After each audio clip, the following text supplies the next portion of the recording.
फरवरी के मंथ में कुछ ज़रूरी काम है जो आपके गार्डन में ज़रूर होने चाहिए, ज़रूर आपको निपटा लेने चाहिए। आज के वीडियो में मैं आपको वो सारे इम्पोर्टेंट काम बता रही हूँ जो अभी फरवरी में आपको करने होंगे, जिससे कि आप अपने गार्डन को और सुंदर बना सकते हैं और आने वाले समय में यानी गर्मियों में बहुत अच्छी फ्लावरिंग ले सकते हैं। इसमें सबसे पहली जो चीज़ है जो आपको ध्यान देना है वो है लोकेशन। जैसे सर्दियों में जब हम सर्दियों के फूल लगा रखे थे तो हमने अपने सारे पौधों को बाहर धूप में रखा था।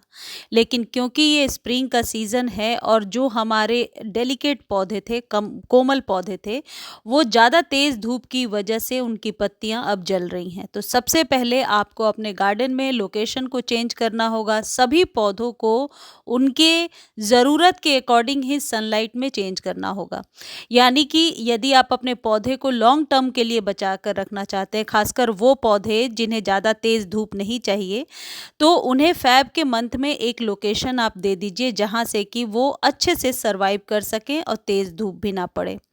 यानी कि विंटर के फ्लावर की देखरेख करने के लिए अब इन्हें थोड़ा सा शेडी प्लेस देना होगा यदि आपके यहाँ धूप तेज हो रही है। दूसरी चीज़ है प्रूनिंग। चाहे सर्दियों के पौधे हों या गर्मी वाले पौधे हों, अभी ये सही समय है कि आप अपने पौधे को प्रून करेंगे। प्रूनिंग और कटिंग का प्रोसेस एक साथ ही होता है और यदि आप रूट प्रूनिंग करना चाहते हैं तो आपको पता होगा कि रूट प्रूनिंग हम तभी करते हैं जब पौधे को रीपॉट करते हैं। वो बात बाद में बताती हूँ। पहले ये जान लीजिए कि जितने भी सर्दियों के फूल हैं वो अब बेजान से लग रहे होंगे, तो सबसे पहले आप उन्हें वॉच कीजिए कि क्या ये फूल अभी भी फ्लावरिंग कर रहे हैं तो आप थोड़ी सी प्रूनिंग कीजिए और इसे शेडी प्लेस में या उस पौधे के ज़रूरत के अकॉर्डिंग शिफ्ट कर दीजिए।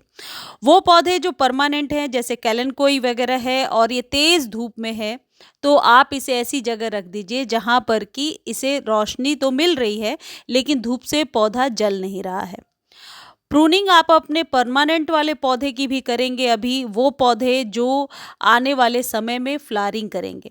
जैसे ये पिटूनिया वगैरह हमने लगा रखा है, तो पिटूनिया आप देखेंगे कि थोड़ा जला हुआ सा हो रहा है। ऐसा इसलिए हो रहा है क्योंकि हो सकता है पौधे पर एक साइड से धूप लग रही हो या ज़्यादा धूप लग रही है। जितने भी इंडोर वाले पौधे हैं जिन्हें हम बाहर रख रहे थे विंटर्स में, ड्रेसिना है या मनी प्लांट है या रबर प्लांट है, इन सब को ऐसे लोकेशन पे आप शिफ्ट कर दीजिए जहाँ की ये धूप की वजह से मरे ना। पौधे की जब आप प्रूनिंग कर रहे हैं तो उसी दौरान जो पत्तियां निकल रही हैं पौधे की, उन्हें आप ज़रूर जमा करके रख लें। मैं आपको बताऊंगी किस तरीके से आप लीफ कंपोस्ट भी बना सकते हैं।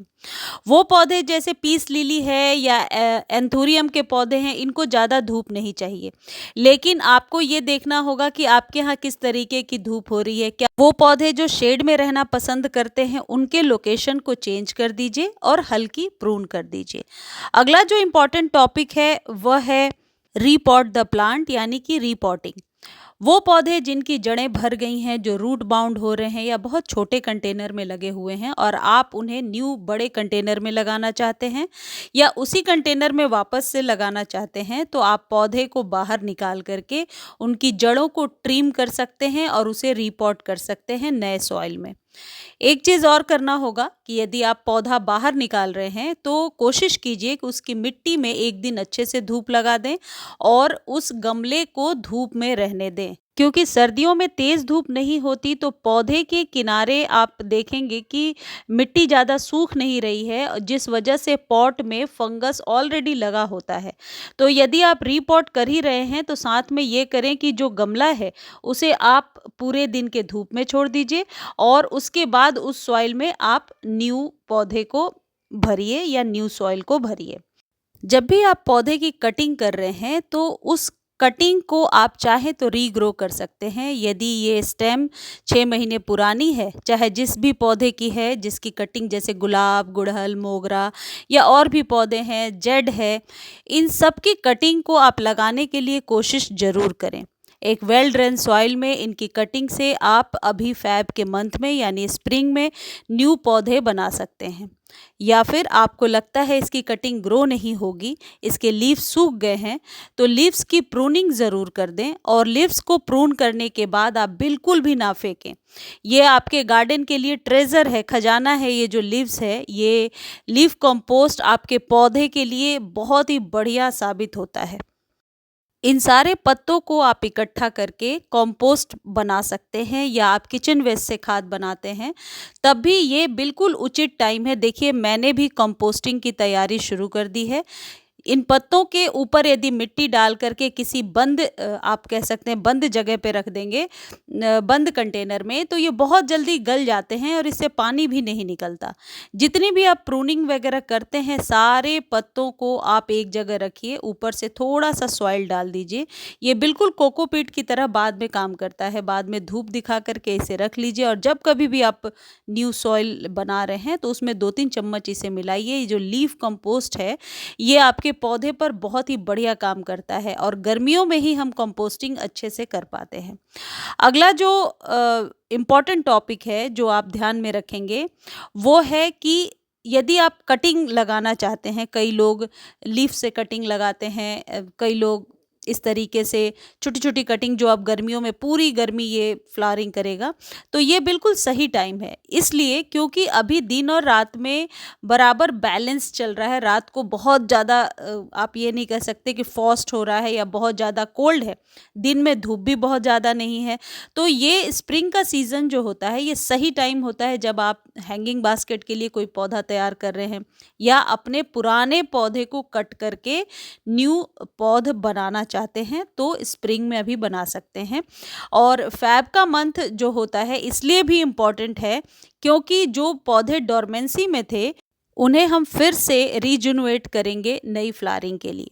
यदि आप लीफ कटिंग से पौधा ग्रो करना चाहते हैं, स्नेक प्लांट है या मनी प्लांट है या रबर प्लांट है, पत्तों से ग्रो करना चाहते हैं, तो बिल्कुल ये सही टाइम है। अभी आप पानी में भी उगा सकते हैं, पानी में तो खैर कभी भी उगाया जा सकता है, लेकिन स्नेक प्लांट वगैरह की पत्तियों से यदि आप चाहते हैं कि बहुत जल्दी रूट्स बन जाए और न्यू पौध बना लें, तो ये बिल्कुल सही टाइम है।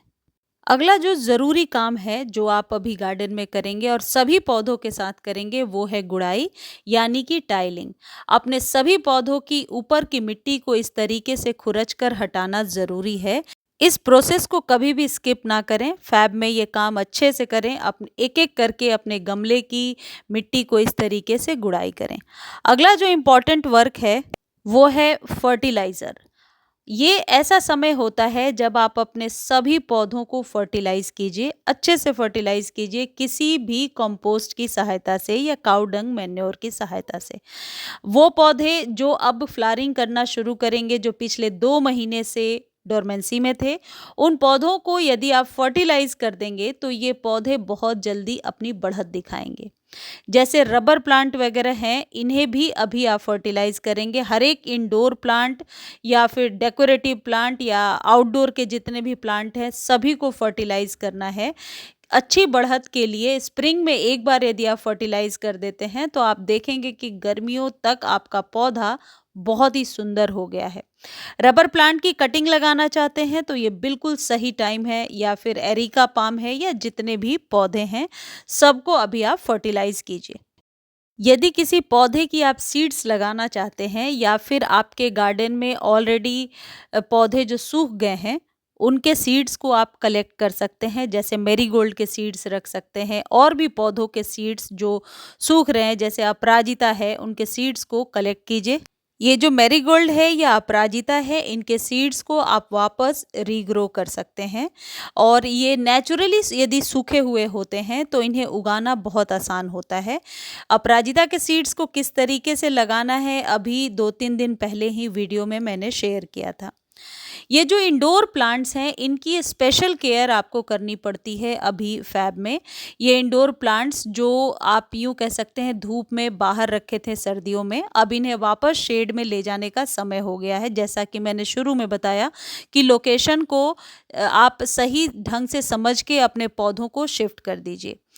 ये जितने भी पौधे हैं इन पर फंजीसाइड का स्प्रे करना बिल्कुल भी ना भूलें। आप सभी पौधों पर फंजीसाइड का स्प्रे करें।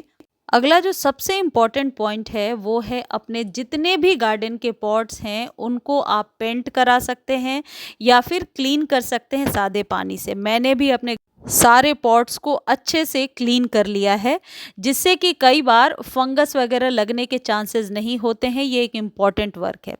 जितने भी लीव्स हैं जो डस्टी हो रहे थे उन्हें अच्छे से वॉश कीजिए। आप चाहें तो कुछ उसमें फंजीसाइड वगैरह डालकर स्प्रे कर दीजिए और फिर सही लोकेशन पे रख दीजिए। मुझे उम्मीद है ये जानकारी आपको काफ़ी अच्छी लगी होगी। धन्यवाद।